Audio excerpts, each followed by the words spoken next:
For editing, I use the software DaVinci, the free version, not the pro. Um, I I have the raw footage extracted here with different compound clips that I created specifically for the show, um, like the intro that I use always and the transition slide that I created separately. These are all in a folder.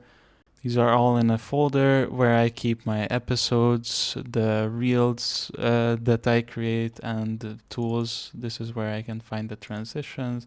This is where I can find the already created things that I upload on Instagram and TikTok. And here are, I usually don't have a clap sync or a soundbite I go off of. I just find a good place to create a cold open, and that is what I use as an intro that takes it into creating the actual product. Afterwards, I go through the whole episode. I listen to it multiple times and decide which parts are the ones that I need to remove, which parts are the ones that should stay. I cut up the audio so that the levels that are a bit more down are separate from the levels that are a bit more up. So after the fact, I can normalize them. So it creates for a smoother listening experience.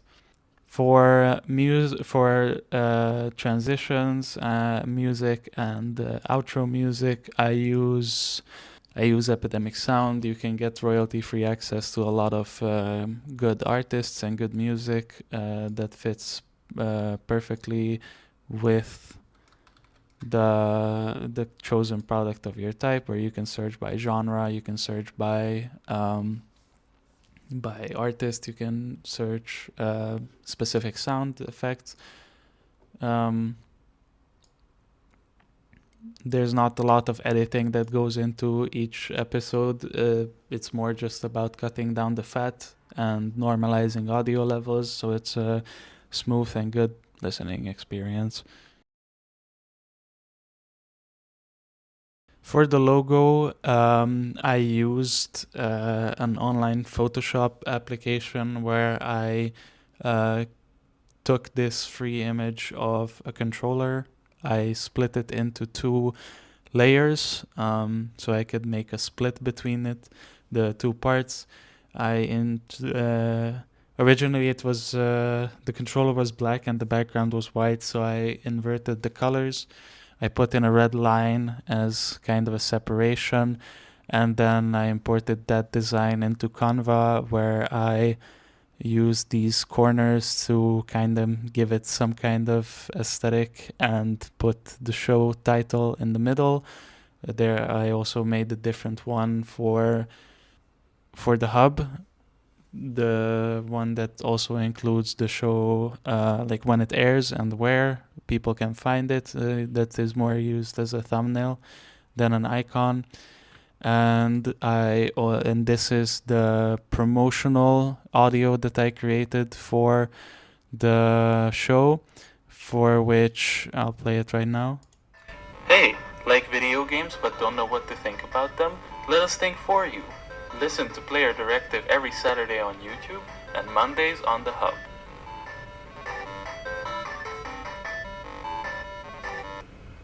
I used Pixabay to get the free sounds of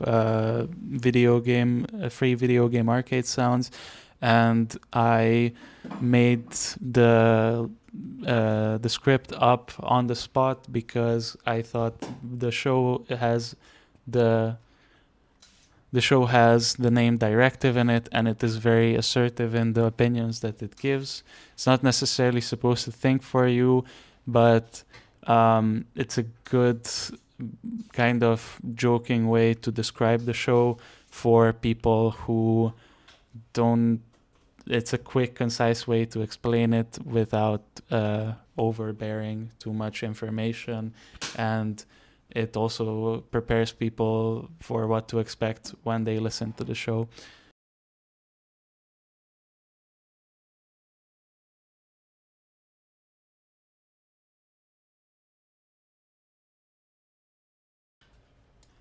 For creating shorts and promotional materials, I usually do it during the show when I'm actually editing it. For example, um, in this clip, I just, for example, here I just found a bit that I think I could create into a reel, and I cut it up. I normalized the audio, and I put it as a compound clip.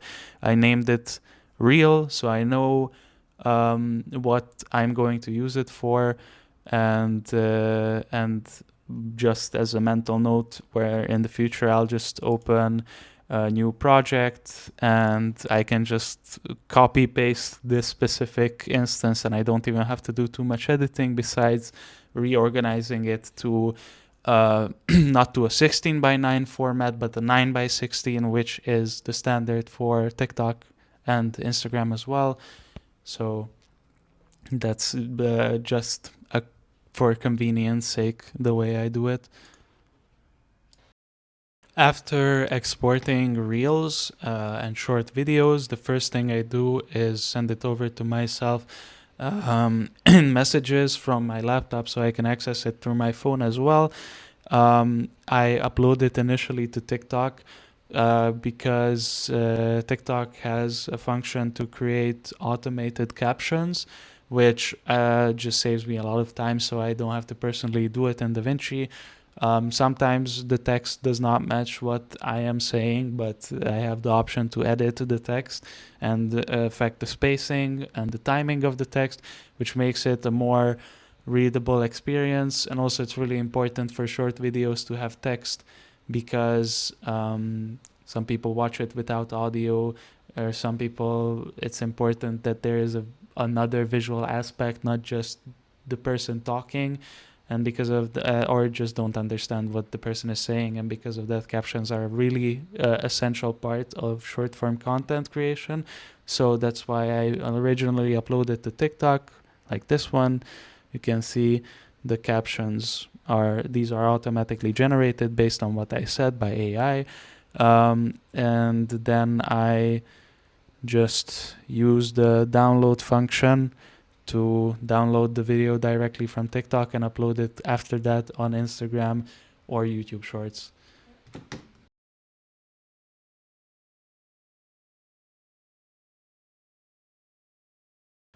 After exporting the video and being completely done with the editing, I upload it to the YouTube channel. I usually finish editing on Saturday, which is the day that I release the episodes. Here are the 4 that already I created. They include just standard description. I make up a title based on the main points or contents of the episode, referencing some things that people might be interested in. I add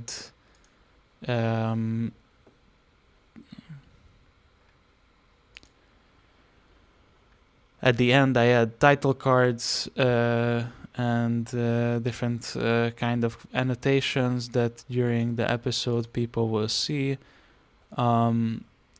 that references other content that they can watch. Usually it's other episodes. After this, I also submit it to the hub for requests, and I send over the materials necessary for promotion.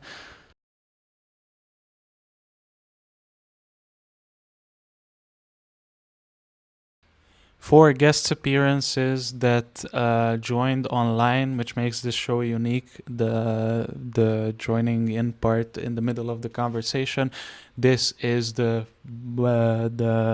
source that I would use. It's a Discord server with hundreds of participants, and I would just join one of the voice channels and put out status Like you can create a custom status on your profile if you click on it. And here I can add the status like saying recording a live show right now. That would incentivize people to join in and listen in, maybe share some thoughts and opinions that they want to. And I would just be in one of these freely accessible voice channels, and that would allow people to, without the hassle of calling a number or anything like that, call in, parentheses, call in and join in on the conversation, add their own thoughts, or just have a live listening experience, not just an edited one.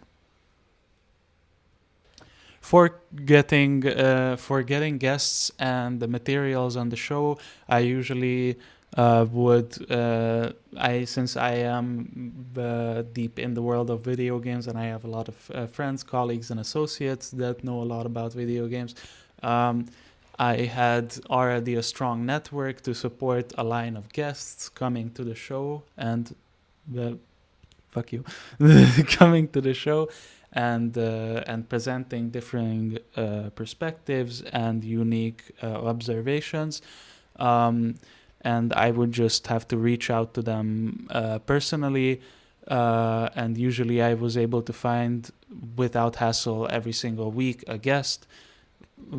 For equipment, I would usually use the equipment provided by the equipment desk, but sometimes I would also include equipment of my own, like this Rode Wireless Go microphone, because there were occasions where I was almost unable to film because I forgot to book equipment in advance, and it was only by other peers of mine being really kind and generous in lending sometimes their equipment that they reserved for me for a brief time, so that I was able to make sure that the show actually gets recorded and continues.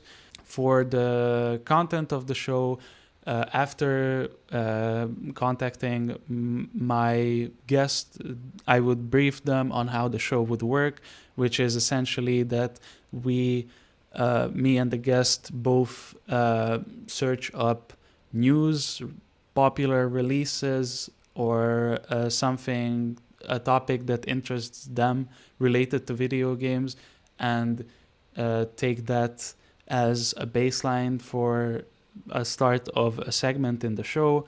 So we would pull up a news article or a trailer for a video game, and we would use that to be the basis of that segment, which is usually from between could be a 5 minute segment to a 20-minute segment, depending on how expensive the topic is.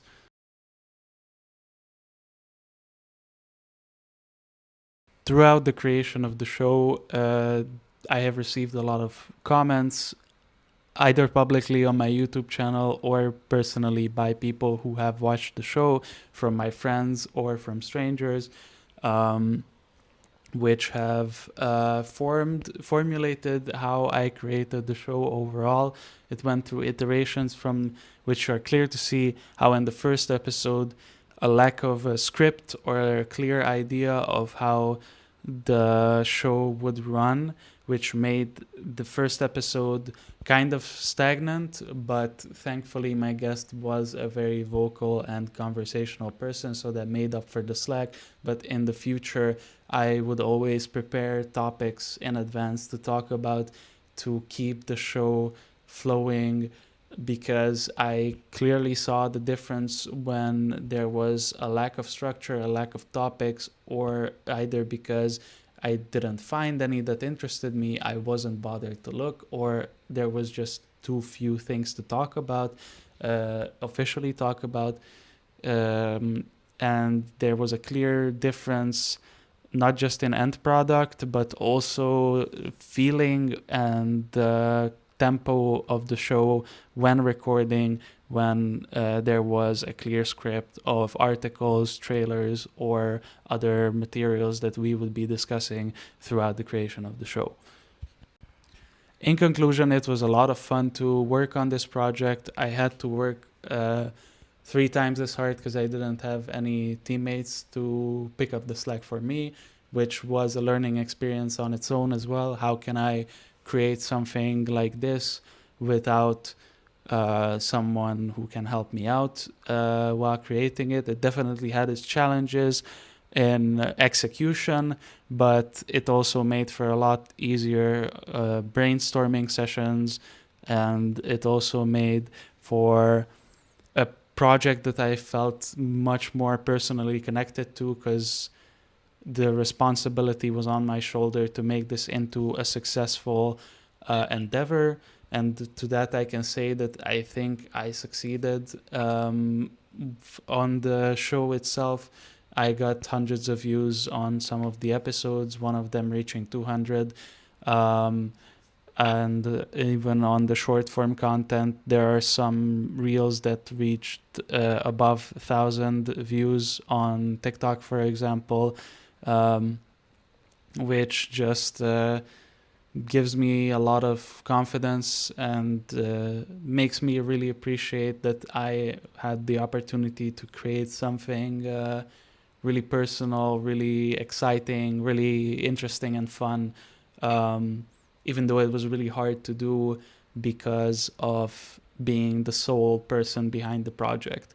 But I think it made me more sharp. It made me learn a lot more and made me much more adaptable, having to do the editing, the managerial duties, making sure everything runs on time, creating the logos, creating the promotion, creating the short form content, and also creating the script.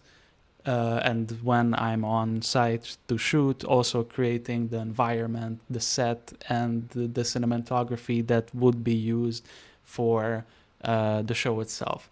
So I think in all facets of this creative business learning experience, I had the opportunity to do everything and test my capability in all factors. And I would say that I am very satisfied with the end product.